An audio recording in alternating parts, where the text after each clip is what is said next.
तर संतांच्यामुळे महाराज आज तुम्ही आम्ही सुद्धा मार्गावर आहोत महाराज. कदाचित संत अवताराला आलेच नसते महाराज तर आपण कसंही व्याभिचारानं वागलो असतो ना महाराज.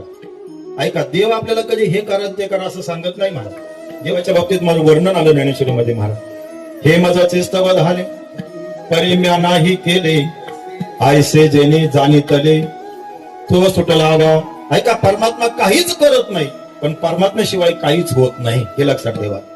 तसं संतांचं जीवन जर आपण पाहायला गेलं तर जगामध्ये 3 भूमिका आपल्याला पाहायला मिळतात. एक जीवाची भूमिका आहे, दुसरी संतांची भूमिका आहे आणि तिसरी भगवंताची भूमिका आहे. ऐका, जीवाच्या बाबतीत जर बोलायला गेलं तर जीवाला अज्ञानी म्हणावं, संतांच्या बाबतीत बोलायला गेलं तर संतांना ज्ञानी म्हणावं आणि भगवंताच्या बाबतीत बोलायला गेलं तर भगवंत काय करत आहे, निर्गुण निराकार तत्व आहे महाराज. ऐका, म्हणून एक लक्षात ठेवा, देव कोणाचं चांगलंही करत नाही आणि देव कोणाचं वाईटही करत नाही. जे चांगलं वाईट होतं ते आमच्या कर्मानं होतं.